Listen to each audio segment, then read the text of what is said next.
All right, hi everyone. Good afternoon. Afternoon हो गई हर्ष, अभी तक तुम नींद से जागे नहीं हो, तुम्हारी मॉर्निंग ही चल रही है.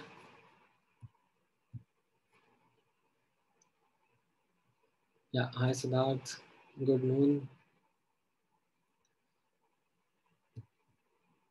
राइट, कितने पार्टिसिपेंट्स आ गए? कितना स्ट्रेंथ रहता है जनरली इस क्लास का? Around 90 plus 100. ठीक है ठीक है. लास्ट क्लास में कितने लोग बैठे हुए थे?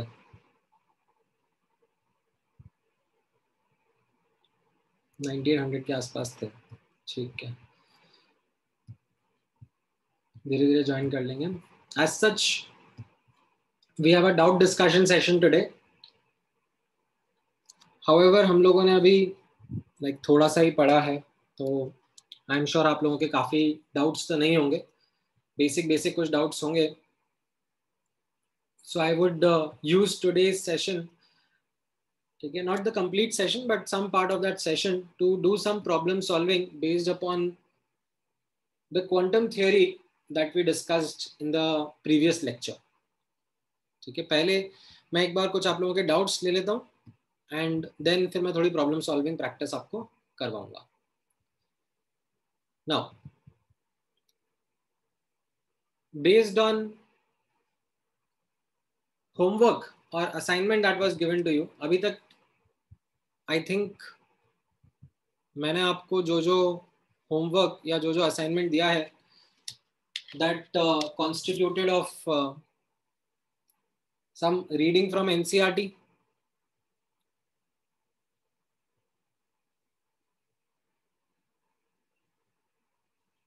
then बुकलेट से भी मैंने कुछ सेक्शन आपको रीड करने के लिए बोला था, प्लस सम क्वेश्चंस और प्रॉब्लम सॉल्विंग आपको मैंने दिए थे. I think foundation builder objective वाले सेक्शन में से कुछ क्वेश्चन दिए थे, राइट. एंड मैंने डीपीपी भेजा था कोई? Did I share some assignment named DPP अभी तक? Not yet. ठीक है, वो आई थिंक क्वांटम थ्योरी के मैं क्वेश्चंस भेजूंगा, उसके बाद I think the first DPP I would be able to send. Okay, foundation builder objective में कौन से क्वेश्चंस थे जो मैंने आप लोगों के साथ शेयर करने एज एन प्रैक्टिस करने के लिए बोला था? 1 to 6. ओके, ठीक है.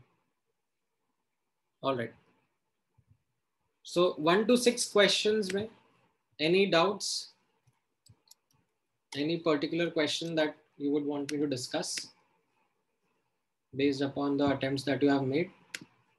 हाँ, मैं एक मिनट ये म्यूट हटा लेता हूँ. राइट, बोलो. Sir, can you do question 1 and 2? हाँ, एक minute, let me just open up the booklet.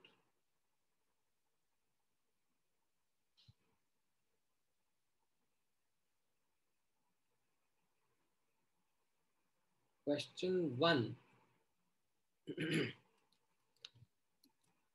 इसके जैसे कुछ कुछ और क्वेश्चंस भी आपके सामने आ सकते हैं.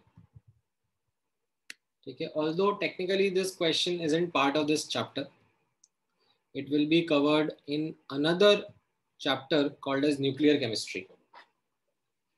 ठीक है, वहां पर ऐसे बहुत सारे क्वेश्चंस का प्रैक्टिस कराया जाएगा आपको. However, the underlying principle is pretty simple. How you have to go about Sir? solving this question.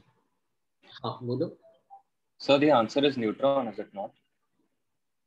हाँ, so यहाँ पर जो unknown particle है which is striking the lithium nucleus and converting it into helium nucleus and a tritium, right? I hope you know इसको tritium बोलते हैं.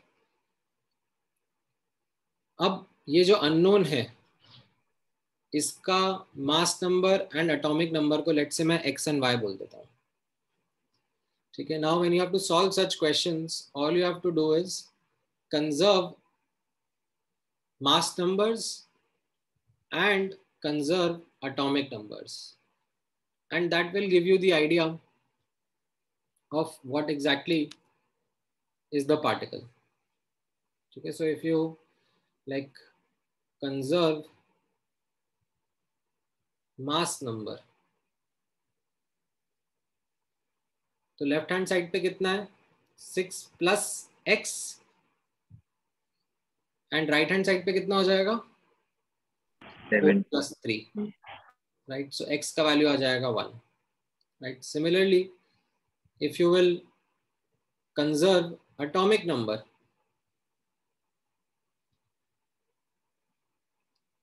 तो ये कैसा दिखेगा? What will be the equation looking like? E plus 5. Y is equal to 3. 2 plus 1. Correct. 3 plus y is equal to 2 plus 1 implies y is equal to 0. Okay. Having now seen this, अब आपको बताना है what would be the missing particle. Now for that to identify from the options, you should know how a neutron is written. A neutron is written with mass number 0 and atomic number, mass number 1 and atomic number 0. A proton is written as atomic number 1 and mass number 1. An electron is written as mass number 0 and atomic number as -1. ठीक है. Deuterium कैसे लिखा जाता है? Deuterium लिखा जाता है as atomic number 1, proton, mass number 2, Mass number 2. एक प्रोटॉन एक न्यूट्रॉन, तो मास नंबर 2 लिखा जाता है. Now as you can see, it is the option A which is matching with what we have got. ठीक है. ये सब जो चीजें हैं, ठीक है, you might be thinking कि सर हमें कैसे पता था कि न्यूट्रॉन, प्रोटॉन, इलेक्ट्रॉन, ड्यूटेरियम को ऐसे लिखा जाता है? Well, you are right in questioning that, because right now our focus is not much on nucleus. ठीक है. Our focus in this entire chapter would be what is outside the nucleus, how the electron is present around the nucleus. Nucleus और उसके related बहुत सारी details जो है वो हम एक और चैप्टर रहेगा जो बाद में आएगा, कॉल्ड एज न्यूक्लियर केमिस्ट्री, उसमें देखेंगे. ठीक है. अभी के लिए we aren't much into that particular chapter. ठीक है. However, ये बेसिक कैसे करना है क्वेश्चन, ये आपको समझ में आया?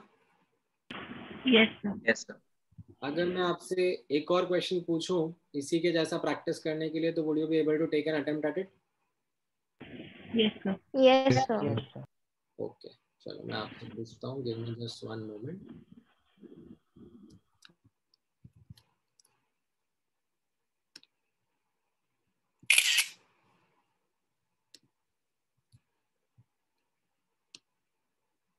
ऑलराइट, ट्राई करो.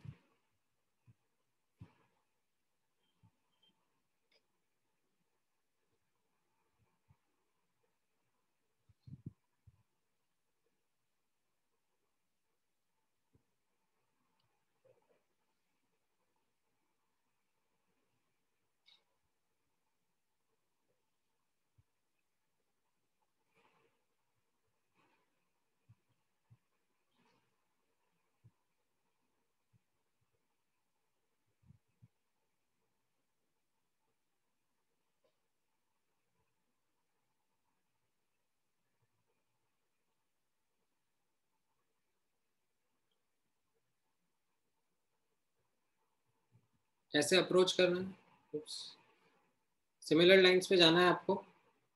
सो if you are looking at the mass numbers, अच्छा इसमें don't forget the coefficient, that is also important. ठीक है, that is the learning over here. So mass number अगर मैं कंजर्व कर रहा हूँ तो लेफ्ट हैंड साइड पे 235 प्लस 1 और राइट हैंड साइड पर 146 प्लस वट एवर अननोन, यहाँ पे ये x एंड y अगर मैं लिख देता हूँ x प्लस 3 टाइम्स 1. ठीक है. Don't forget about this coefficient. ठीक है. एंड अगर मैं एटॉमिक नंबर कंजर्व कर रहा हूँ, तो इक्वेशन कैसी हो जाएगी? 92 plus 0 is equal to 57 plus y plus 3 times 0। तो यहाँ से आपको x का वैल्यू मिल जाएगा और यहाँ से आपको y का वैल्यू मिल जाएगा, राइट।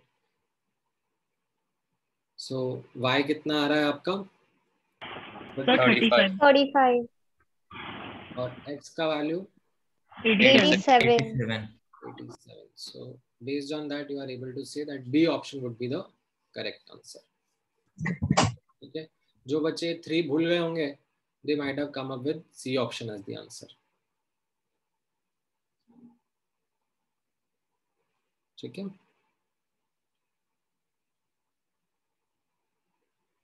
ऑलराइट। अच्छा, अब जो सेकंड क्वेश्चन था, ठीक है, समझ में आया ना? किसी को डाउट तो नहीं है इसमें? यस। ओके। अब सेकंड वाला जो क्वेश्चन था फाउंडेशन बिल्डर ऑब्जेक्टिव में, ठीक है, इसमें आपको कमेंट करना था on the increasing order of magnitude of charge upon mass ratio, and these were the particles: electron, proton, neutron and alpha particle. Now in order to be able to comment upon their charge upon mass ratio, you should know about their charge and mass values, right?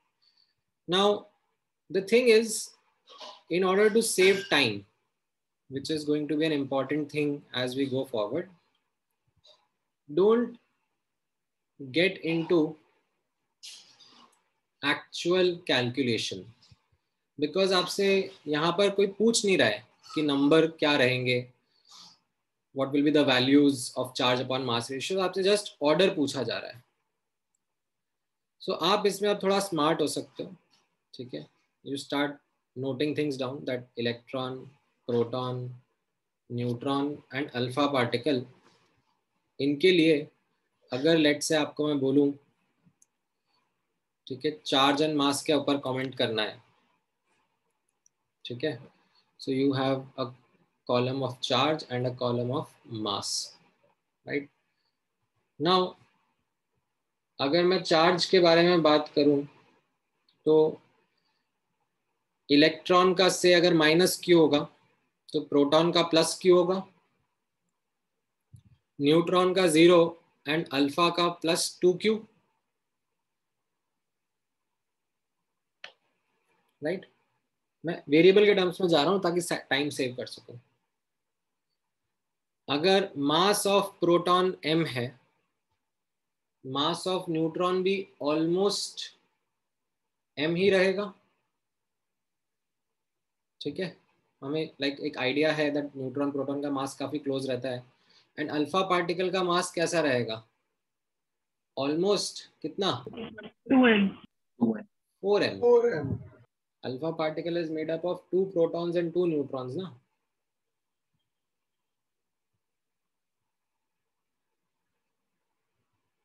Consists of 2 protons and 2 neutrons, ठीक है।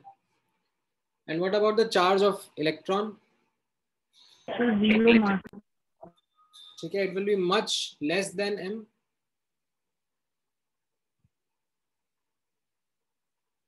Much less than m. So now if I want to compare the two or compare them, तो कैसा रहेगा? If I look at the magnitude of charge by mass, ठीक है, rather than getting into detail calculation, मुझे एक idea लगेगा that neutron का तो सबसे कम रहेगा बिकॉज चार्ज 0 है, एंड इलेक्ट्रॉन का सबसे ज्यादा रहेगा, राइट, क्योंकि चार्जेस सिमिलर है बट मास तो बहुत छोटा रहता है इलेक्ट्रॉन का, even if I don't put the values and figure it out, right.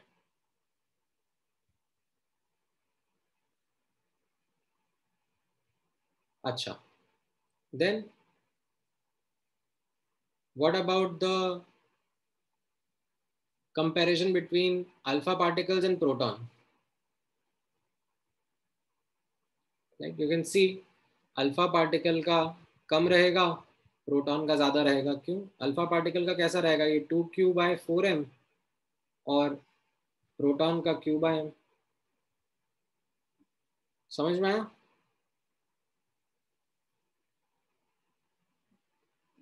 Now based on this you answer D option would be correct, neutron, alpha, proton and electron.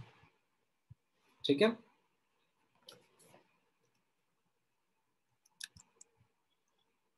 alright, any other question between 1 to 6? Sir, beta particle and electron are exactly same, na? हाँ हाँ हाँ, yes,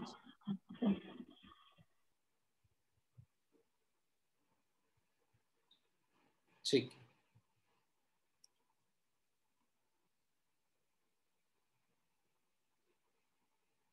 अच्छा, can you right now attempt question number 7 से लेकर question number 12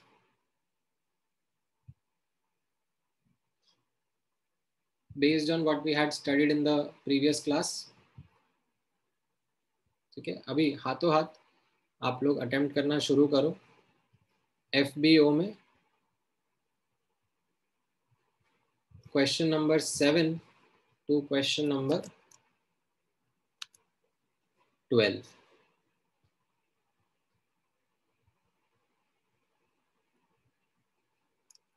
ठीक है, सबसे पहले मैं क्वेश्चन 7 पुट कर देता हूं यहां पर।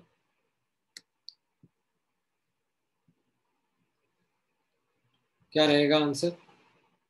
2 hertz. Two.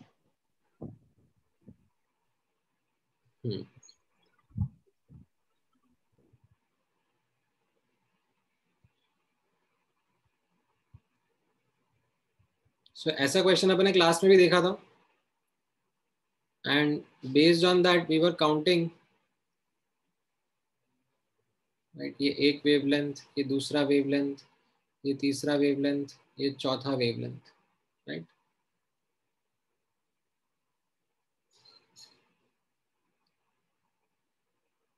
चार वेवलेंथ पास हो गए in 2 seconds, hence the frequency is 2 hertz, right?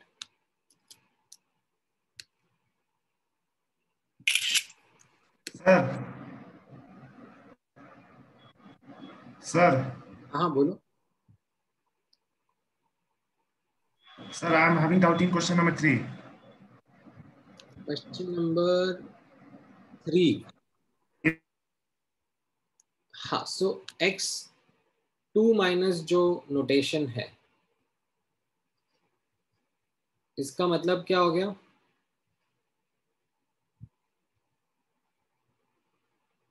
That x के पास में एटॉमिक नंबर जितने प्लस 2 और इलेक्ट्रॉन्स हैं, है ना। एक एटम के अंदर जितना एटॉमिक नंबर होते तो इलेक्ट्रॉन होते ही हैं, और उसके ऊपर 2 माइनस का चार्ज मतलब 2 और इलेक्ट्रॉन है, and that is what is given to you as 56।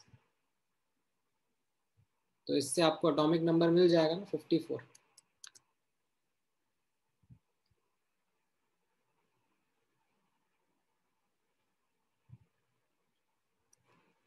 Right.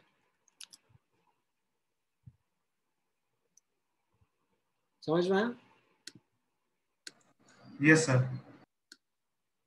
ठीक, ऑलराइट। Excuse me, sir. हाँ, Sir, can you please add my number in the physics and chemistry too? Physics का group तो खैर मेरे को पता नहीं है कौन सा है। In which you send the booklets. हाँ, तो Sir, I will send my number in this chat only. मेरी बात सुनो। हाँ बोलो। हाँ, पहली बात, फिजिक्स के जो टीचर है वो अलग है, उनका ग्रुप भी अलग होगा। Okay, sir. अभी करंटली केमिस्ट्री का सेशन चल रहा है, हाँ। राइट, तो मेरे पास केमिस्ट्री के ग्रुप का लिंक रहेगा। Okay. ठीक है, नाउ फिजिक्स के लिए आपको या तो आप फिजिक्स के टीचर को रीच आउट कर लो, या फिर जो आपके सेंटर के कोऑर्डिनेटर हैं उनको रीच आउट कर लो। Okay, I will ask. ठीक है,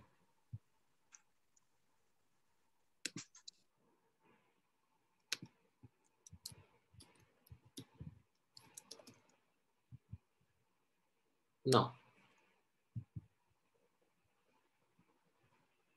नेक्स्ट 8th क्वेश्चन का क्या आंसर रहेगा? Option D, Sir, dread. Red colour. D. ये हम लोग कैसे जज करते हैं? Sir energy increases. ये आपको याद होगा दैट मैंने आपको याद करने के लिए बोला था that when we read this term VIBGYOR, this is in increasing order of wavelength, or you can say decreasing order of frequency, and energy is related to frequency directly or inversely to the wavelength. Correct? उसके basis पे आपने ये जज करा होगा। ठीक है, all right. Then ninth question is fairly straightforward. So nucleus. Correct. Rutherford's experiment showed that the atom has a positively charged region inside, which was called as nucleus. ठीक है. What about the 10th question?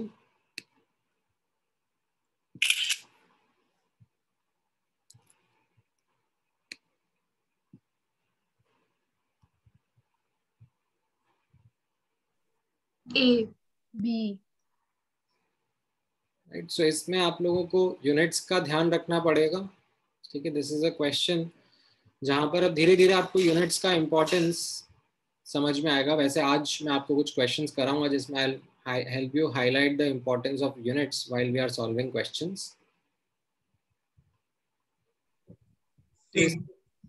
हाँ, कैसा रहेगा? Wave number of the radiation दिया हुआ है 500 nanometre, और आपसे पूछा है वेवलेंथ, और सॉरी उल्टा, इनफैक्ट सॉरी, वेवलेंथ दिया हुआ है 500 नैनोमीटर एंड वेव नंबर पूछा है कितना होगा।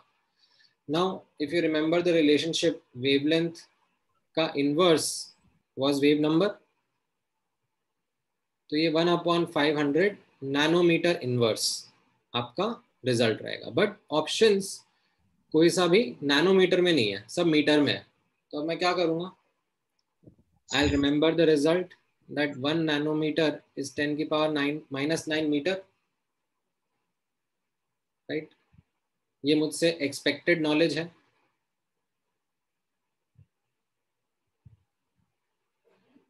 इसको मैं सब्स्टिट्यूट करूंगा। ठीक है, ये 1 नैनोमीटर इनवर्स मतलब 1 नैनोमीटर, 1 नैनोमीटर, या नैनोमीटर को कैसे लिख रहा हूं मैं?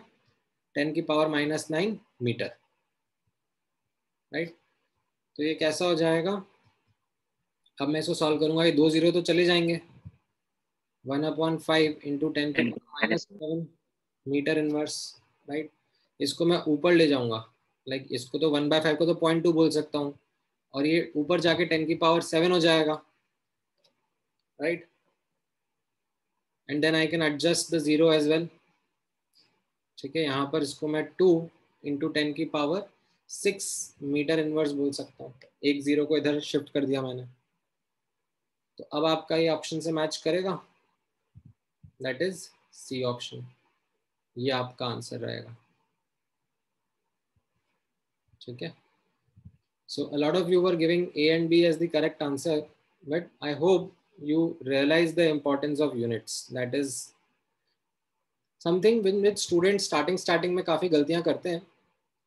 ठीक है, and with time they are able to then get a grip कि हाँ ये यूनिट्स को कैसे वर्क कराया जाए।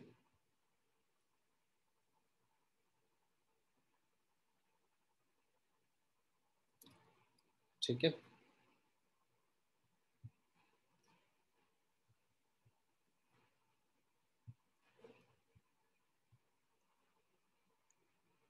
ये समझ में आया? Yes, sir. Okay, then next question जो था 11th question, I think that Sir, is C. Option C.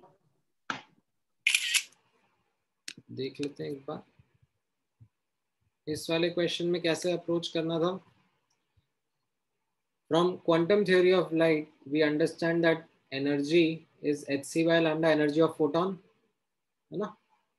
So if I take the ratio, ठीक है, E1 upon E2, it should be equal to lambda 2 upon lambda 1. Like hc तो cut जाएगा, वो तो constant है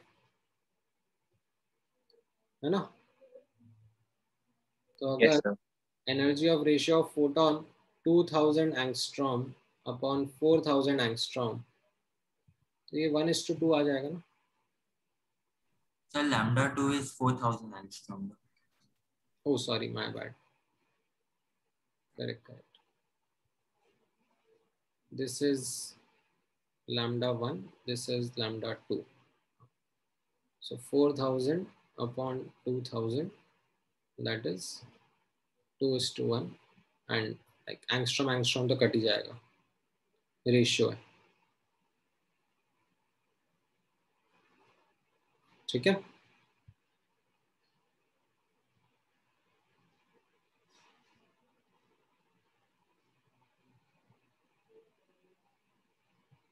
All right. 12th question में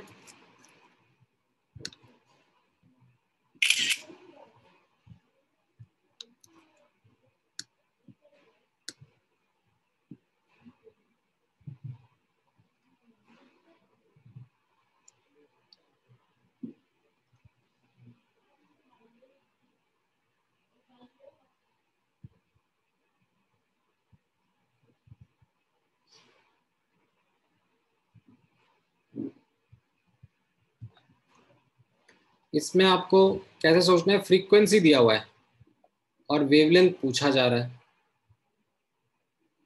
Now, do you remember any relationship between frequency and wavelength?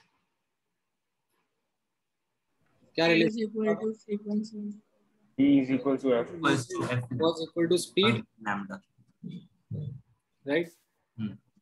Speed का value आपको electromagnetic radiation का आना चाहिए. This is again expected knowledge, question में नहीं मिलेगा समटाइम्स, हो सकता है कभी मिल भी. सभी रेडियो मतलब लाइक सब इलेक्ट्रोमैग्नेटिक वेव्स का the speed is same, right? You have to know that, right? Yes. And another role here would be of units. ठीक है, तो यहाँ पर ये जो 5090 दिया है ये किलो हर्ट्ज में दिया है, मतलब इंटू 10⁻³ हर्ट्ज लिखना पड़ेगा आपको.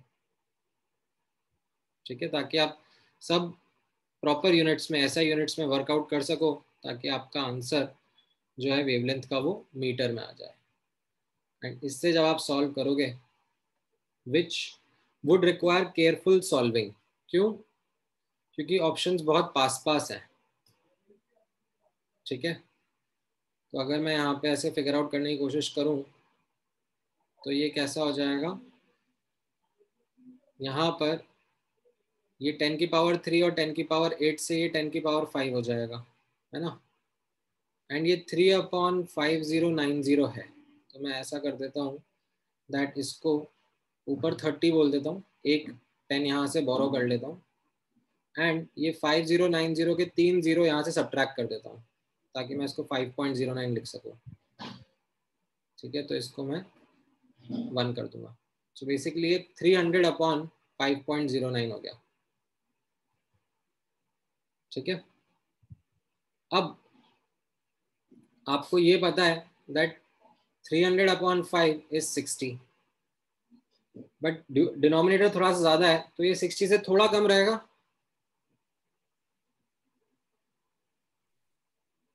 है कि नहीं? Yes sir. Yes sir. Yes, sir. Intelligent gas लेकर बी ऑप्शन को मार्क कर दूंगा rather than getting into a lot of calculation. या तो फिर ये कैलकुलेट करने के अच्छा हम बस ऐसा लॉजिक लगा के कर सकते हैं, राइट? कि ऐसा, राइट? करेक्ट. ठीक है, समझ में आया? Yes. Yes sir. ऑलराइट, चलो अब मैं आपको थोड़ा सा क्वांटम थ्योरी के ऊपर के कुछ क्वेश्चंस प्रैक्टिस कराता हूँ. नाउ सर हाँ बोलो. सर मेरा एक गूगल फॉर्म जो आपने कल लास्ट क्लास दिया था उससे एक डाउट है हाँ हाँ बिल्कुल पूछो. सर. उसमें था एक question, what is correct about wave number, and answer was it is defined as the number of wavelength per unit length. Correct. So sir, isn't it the reciprocal of wavelength? वो तो उसका formula हुआ ना, जो कि definition से आता है. आप डेफिनेशन दोबारा बोलो. It is defined as the number of wavelengths per unit length. ठीक है. So number of wavelength, and यहाँ पर मैं लेंथ के बारे में बात करता हूँ. तो अगर या मैं ऐसे बात करूँ, एक वेव का कितना लेंथ रहेगा? Lambda. तो एक लेंथ में कितने वेव्स आ पाएंगे? 1 by lambda. राइट. तो ये इसका फॉर्मूला आ जाएगा कैलकुलेट करने के लिए. The definition is that only. ठीक है. All right. Now, as a quick recap about the quantum theory of light, जो मैंने आप लोगों के साथ में डिस्कस किया था. You remember some of the important results. One of the first results that I highlighted in that discussion was that energy of light is not continuous but is quantized. What do I mean by that? Mathematically speaking, that the total energy of that light or that radiation can be written as n times energy of photon, where n would represent the number of photons and energy of photon would be the smallest unit of energy in which, or smallest unit of energy that that radiation would have with itself, right? And this energy of photon was also elaborated, was also discussed in that theory, that it can be written as h nu or hc by lambda, where nu and lambda were the frequency and wavelength respectively of the radiation. H and c are constant, and you should remember the value of Planck's constant h and speed of light. ठीक है. अगर मैं इन दोनों को combine करके लिखना चाहूँ equations को, राइट, एनर्जी ऑफ फोटोन को मैं सब्स्टिट्यूट कर दूँ, तो a combined equation comes in front of you, that if you have a source of light which is, say, giving out radiations of particular wavelength, then the number of photons and its relationship with the total energy emitted can be written in the following way. Energy of light is equal to nh nu या nhc by lambda, right? Now, अब इसमें, let's say if I ask you a question of this nature, ठीक है, take an attempt, maybe if you are able to solve, बहुत ही अच्छी बात है. हाँ बोलो नैन. So yesterday you had taught us two graphs. So in that there was one graph which was based on the two temperatures. I didn't understand that. Could you please explain it? वो वाला graph तो मैंने actually explain करा ही नहीं था, तो आपको समझ में कैसे आएगा? Okay. ठीक है. So are you gonna do it? नहीं नहीं नहीं, वो वाला ग्राफ मैंने जस्ट वहां पर रखा है इस पर्पज से कि जब आप 12th क्लास में इस टॉपिक को मैथमेटिकली स्टडी करोगे, ठीक है, तब वो सेकंड ग्राफ जो रहेगा उसका इंपॉर्टेंस, उसका डिस्कशन आपके सामने आएगा. ठीक है. अभी के लिए that graph was merely an observation. Okay, sir. Thank you. ठीक है. नोट्स में लिख लेना. However, don't be bothered about it right now कि ये कैसे आया, क्यों आया. Yes, sir, I did that.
आया?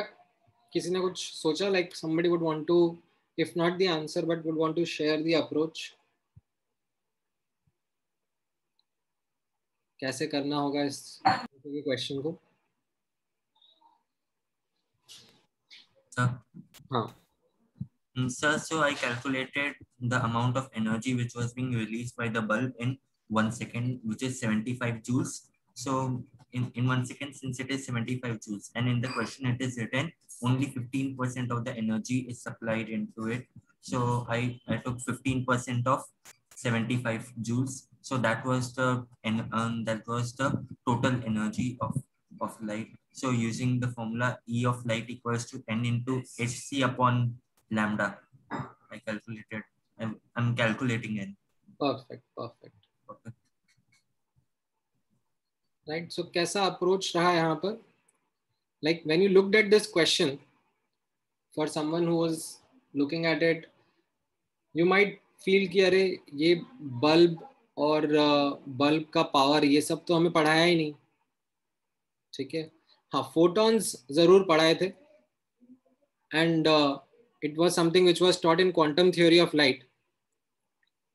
तो ये वर्ड सुन के आपके दिमाग में ऑटोमेटिकली ये इक्वेशन क्लिक कर जानी चाहिए कि हो सकता है कि ये इक्वेशन यूज हो.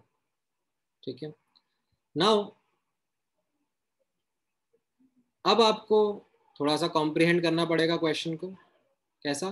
दैट ये जो बल्ब है 75 वॉट्स का बल्ब है, 1 सेकेंड तक बोला जा रहा है कैलकुलेशन करना है. 1 सेकेंड के अंदर कितने फोटॉन्स एमिट करेगा. Right. So the energy which is used by this bulb, that will be 75 into 1. ठीक है. Power into time. अब अगर आप मुझसे पूछोगे कि सर ये रिलेशनशिप हमको नहीं आता था, तो फिर थोड़ा सा चैलेंज रहेगा. बिकॉज अगेन ये जो रिलेशनशिप है ये आपसे एक्सपेक्टेड था कि आप थोड़ा सा जूनियर क्लासेस से पढ़ के आए हो. ऑल्दो आप लोगों के 10th वाइट वॉश हो गए हैं, बट आई थिंक ये तो 10th के पहले भी पढ़ा देते हैं. राइट. तो am I safe in assuming that ये आपको आता है? Yes, sir. Yes, sir. ठीक है. Energy is power into time, so that is the supplied energy to the bulb. अब उसमें एक और ट्विस्ट दिया है दैट जो ये एनर्जी बल्ब यूज कर रहा है सारी की सारी लाइट में कन्वर्ट नहीं हो रही है. Some part of it is being used in light. कितना? 15%.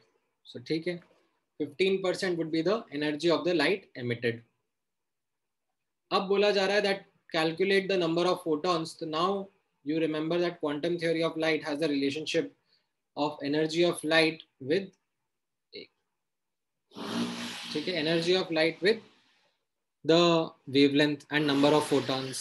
So that calculation you did, that 15% into power into time is equal to nhc by lambda. ठीक है. इसमें आपको पावर दिया हुआ है, टाइम दिया हुआ है, h और c आपको आता ही है, लैम्डा भी दिया हुआ है. The only unknown is n. However, यहाँ तक आना would be 50% of the question done. ठीक है. क्योंकि इसके आगे भी काफी सारा analysis बचा हुआ है. Right. So how would that analysis now go? You will have to substitute the data. एक मिनट गाइस, थोड़ा सा बैकग्राउंड में डिस्टर्बेंस रहेगा. ठीक है. बट मेरी आवाज आ रही है still? Am I audible enough? Yes, sir. सो यहाँ पर अब आप जब डेटा पुट करोगे तो आपको कॉशन रखना रहेगा. ठीक है. तो आप दो चीजें यहाँ पे नोटिस करना. एक इम्पॉर्टेंट चीज तो है कि मैं स्टार्टिंग में कैलकुलेशंस अवॉइड करता हूँ. ठीक है. मैं सिंबल्स के थ्रू ही वर्क करता रहता हूँ. कब तक? जब तक फाइनल जरूरत नहीं आ जाती कि हाँ अब सब कुछ लिख लिया है, अब बस सॉल्विंग बची है. ऐसा करने से मैं अपना टाइम भी सेव करता हूँ, as well as I am not making some error in between. क्योंकि अगर मैं स्टार्टिंग से ही कैलकुलेशन करने लग जाऊंगा तो there might be a chance कि मैं कहीं पे कुछ कैलकुलेशन मिस्टेक कर दूं जिसकी वजह से मेरा आंसर नहीं आए. ठीक है. Now once I have come to this equation, अब आप नोटिस करना each and every term that I am going to put. ठीक है. मान लो अगर इंस्टेड ऑफ 1 सेकेंड मैंने यहाँ पर 1 आवर लिखा होता, So what should the value of time that I should have substituted over here? 3600. 3600. 3600. 3600 seconds. ठीक है, सब कुछ ऐसा ही यूनिट्स में डालना पड़ेगा. एंड सिमिलरली जो वेवलेंथ ऑल्सो यहाँ 550 नैनोमीटर में नहीं छोड़ देने का है, 550 मीटर में लिखने का है. 550 इंटू 10 की पावर -9 मीटर. हाँ, अब ये सब करने के बाद में अब मेरा n का करेक्ट आंसर आएगा. ठीक है. However, as you can see, the calculation is quite challenging. ऐसा नहीं है it's an easy calculation. Typically ऐसे calculations को कैसे perform करा जाता है, इसमें मैं क्या करूँगा, जो 10 की पावर्स होती हैं उनको अलग कर लूँगा और जो वैल्यूज होती हैं उनको मैं अलग कर लूँगा. ठीक है. एंड देन फिर कुछ कुछ अप्रोक्सीमेशन लेकर आंसर निकालने की कोशिश करूँगा. अभी यहाँ पर इस क्वेश्चन में मुझे ऑप्शंस वगैरह नहीं दिए, तो मैं डिटेल तरीके से कैलकुलेशन कर रहा हूँ. बट अगर ऑप्शन में एज इन क्वेश्चन में आपको ऑप्शंस मिलेंगे, ठीक है, then those options can be used to solve और अप्रोक्सीमेटली सॉल्व द आंसर. ठीक है. मैं अगला क्वेश्चन आपको बताता हूँ जिसमें आप थोड़ा अप्रोक्सीमेशन यूज करके वर्क कर सको. ये वाला पार्ट समझ में आया? ये वाला क्वेश्चन कैसे डील करना रहेगा? Yes sir. ठीक है. Yes, sir. ओके. एक और क्वेश्चन. ठीक है. Again with a tricky language. ठीक है. The language isn't very like कि फॉर्मूला डाला और आंसर आ गया. ठीक है. फॉर्मूला यूज करा और वैल्यू डाली और आंसर आ गया. थोड़ा सा आपको समझना पड़ेगा क्वेश्चन की लैंग्वेज को, क्वेश्चन के तरीके को. ठीक है. I will give you a minute to decipher. अगर नहीं आता है तो फिर मैं थोड़ा सा हिंट दूंगा आपको. ठीक है. एंड नोटिस करना यहाँ पर ऑप्शंस कितने दूर दूर है, तो maybe some approximated calculations can also work for you. Try करो. Sir, in the previous question, what is H? H stands for Planck's constant. It's a value, Okay, you sir. must remember, 6.626 into 10 की power -34. Okay, sir.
Alright, थोड़ा सा hint दे देता हूँ मैं, अगर आप figure out नहीं कर पाए अभी तक language of the question.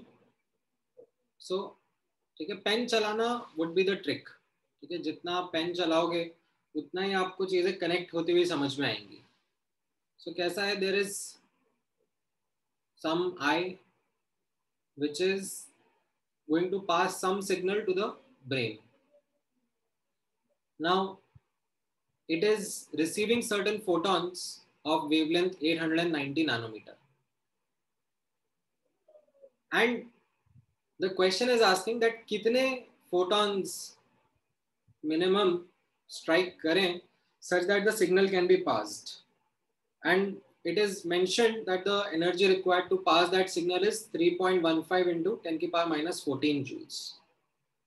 So can you now establish a connection between the data that is given? अब आपको समझ में आ रहा है that the energy is going to come from photons only. So you can write the energy required is equal to nhc by lambda. Energy required पता है, lambda पता है, h and c का वैल्यू तो आपको known है, constants हैं, तो आप number of photons बता सकते हो, right? So you start putting that data. Again, please notice, put everything in SI units, तभी आपका correct answer आएगा।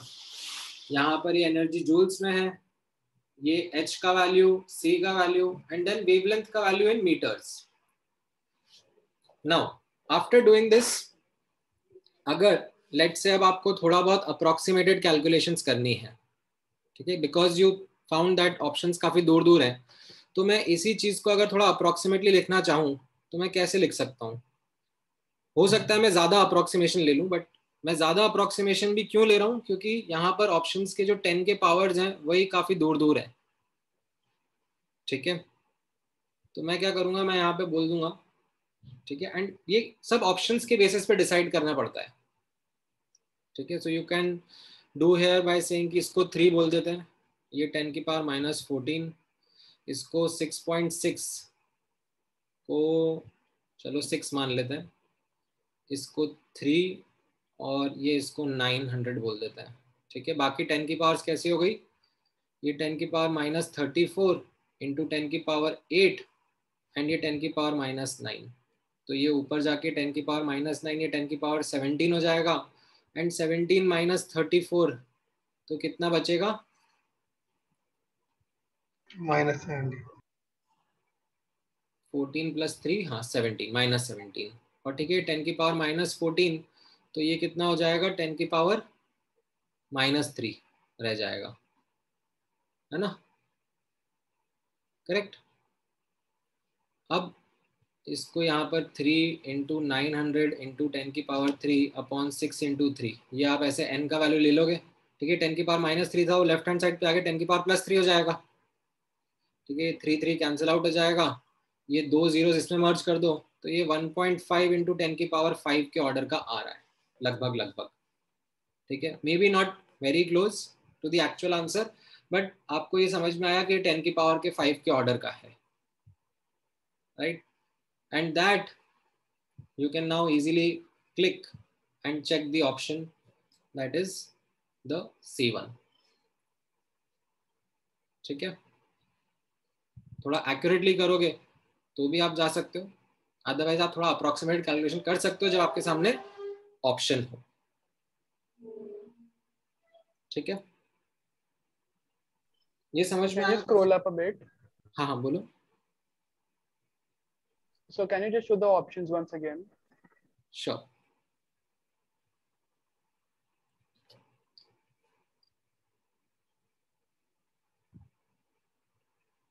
Got it, so thank you. ठीक है,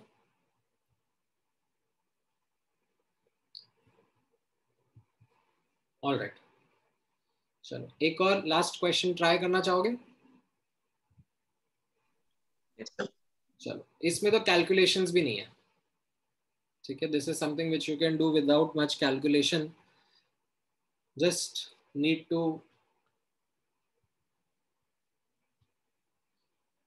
रीड प्रॉपर्ली। ट्राई करो।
All right.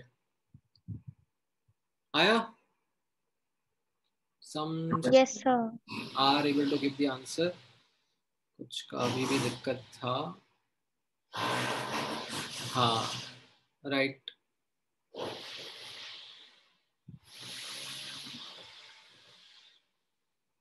ठीक है, मैं थोड़ा सा हिंट दे देता हूँ for those students who weren't able to get the answer. ठीक है, this is something which you can think of as a hint. There is a certain material, certain dye. It is absorbing certain wavelength के photons and emitting certain wavelength के photons. Right? Number of photons absorbed से Na है, number of photons emitted से Ne है. इनका ratio हमें बताना है. Ne upon Na is what is being asked. And the key piece of information that is also given in the question is that the energy absorbed का 50% is what the energy is emitted. Right?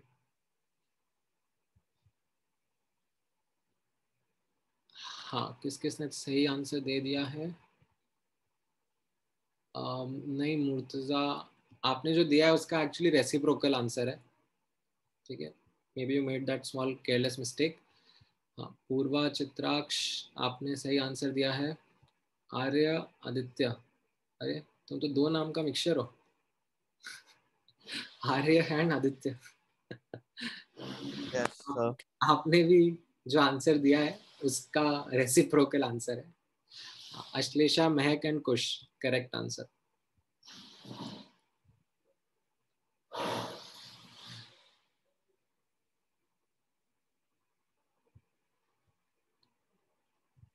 मुझे ऐसे एक बहुत ही गंदा joke crack करने का मन कर रहा है तुम्हारे नाम के ऊपर, बट वो आई थिंक बाउंड्री क्रॉस कर जाएगा.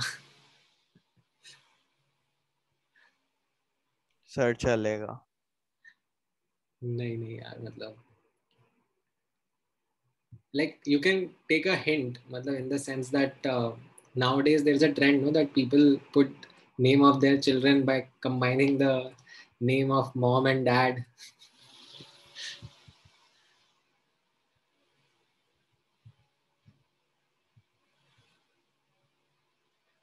So I think you get the joke. Yes, sir. ठीक है, not offensive in any other way, but I'm sure I am not the first one to crack that joke. No, sir. Good, sir. Yeah, you are that way very kind to take this thing in a light spirit.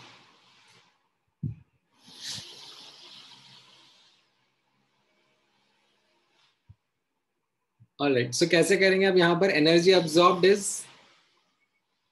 NHC by lambda use करेंगे absorbed के लिए and emitted के लिए. HC cancel out हो जाएगा and जो ratio रहेगा Ne upon Na का, that can be calculated as lambda E upon lambda A into 50 by 100. And lambda E lambda A का वैल्यू आप जो दिया है उसको यूज करोगे. Oh, in fact, my bad. मेरे को लगा ऑप्शन सी आंसर है. जिनका सी आया था मैं उनको सही बोल रहा था, बेचारे जिसने ए दिया उसका मैंने गलत बता दिया. Oh, so sorry. Ne upon Na will be lambda E upon lambda A. 5. Sorry guys. A option was actually the correct answer. Murtaza, I'm so sorry. You were the first one to give the correct answer.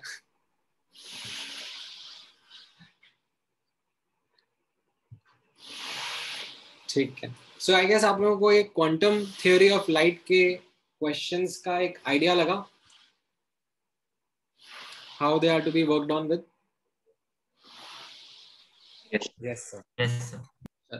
ठीक है, तो मैं एक छोटा सा assignment आप लोगों को भेज देता हूँ after the class. I will share the notes as well as recording.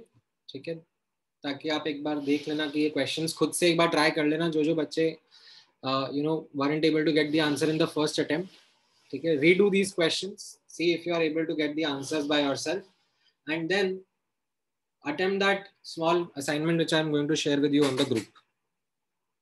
ठीक है, इसके अलावा किसी को कोई और डाउट, कोई conceptual discussion that you would want to do? I wanted to ask you one thing. हाँ बोलो. So how was the Planck's constant calculated? वो तो जो ब्लैक बॉडी रेडिएशन का डेटा मिला था, ठीक है, जिससे ये ग्राफ ऑब्जर्व हुआ था, ठीक है. थ्योरी तो ऐसा बता रहा था, बट एक्सपेरिमेंटल डेटा इस तरीके का ग्राफ दिखा रहा था, ठीक है. So when Max Planck did that calculation, ठीक है, unfortunately I can't go into the details of those calculations with you, but ऊपर से I can give you that answer कि ब्लैक बॉडी रेडिएशन के डेटा से वो वैल्यू फिगर आउट करा था. Okay sir. ठीक है.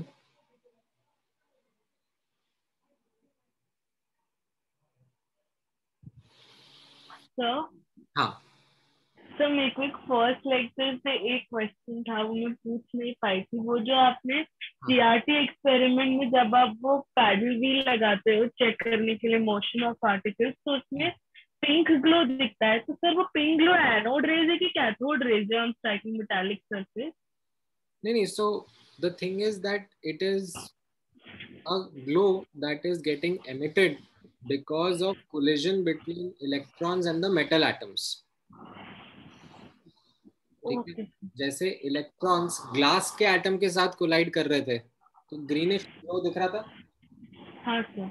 मेटल के एटम्स के साथ कोलाइड करने पे ऐसा पिंकिश सा ग्लो दिखा था. ठीक है. Now, so those are not anode rays, no? No, those aren't the anode rays. Although जो anode rays थे, जो gaseous ions थे, वो भी जब गैस के एटम से कोलाइड कर रहे थे, वो भी पिंकिश ग्लो एमिट कर रहे थे. Okay, so but there it is electron. Correct. Okay, thank you. All right. Any other question? Sir, I have a doubt. हाँ बोलो.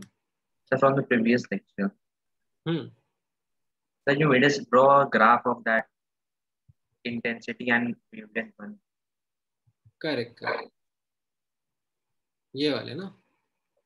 Yes, sir. Sir, this second graph I am not able to understand, sir. Why this if T increases, peak shift wavelength towards lower wavelength?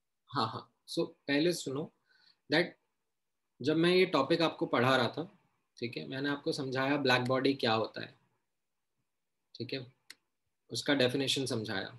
Then बताया कि जो scientist study कर रहे थे black body के बारे में, उन्होंने ये ऑब्जर्वेशंस नोट करी. ठीक है. क्या ऑब्जर्वेशंस नोट करी? बहुत सारी ऑब्जर्वेशंस नोट करी थी. उसमें से मैंने 2 ऑब्जर्वेशन का ग्राफ यहाँ पे बनाया.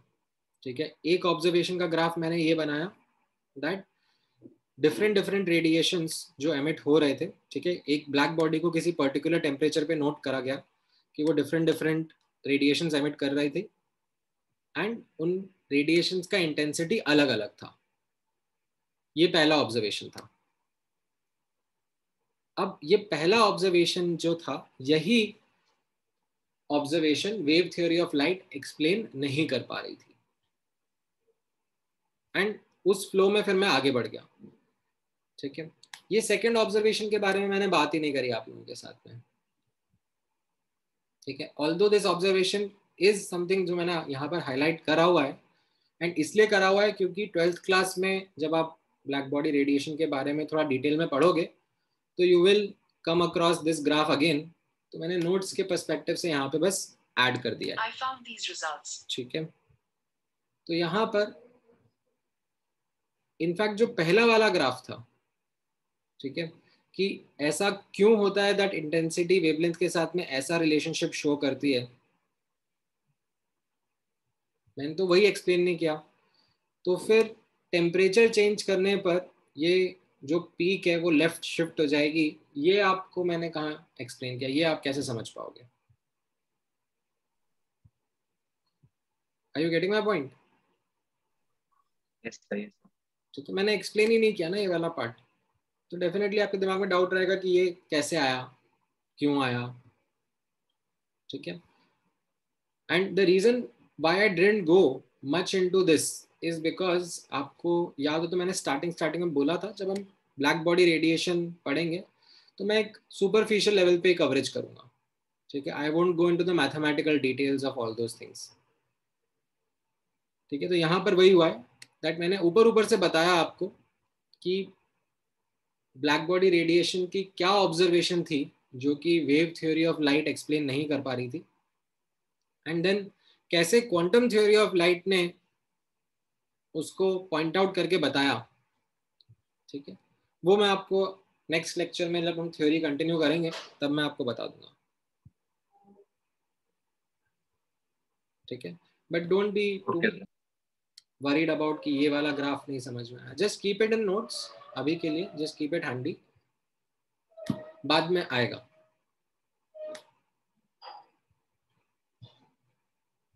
Alright, any other question? चलो ठीक है, then let me not extend the lecture. आज के लिए इतना डिस्कशन करते हैं. मैं आपको थोड़ा सा एक प्रैक्टिस असाइनमेंट भेजूंगा, वो ट्राई करना, then let's resume from the next class. चलो, thank you guys. Thank you sir.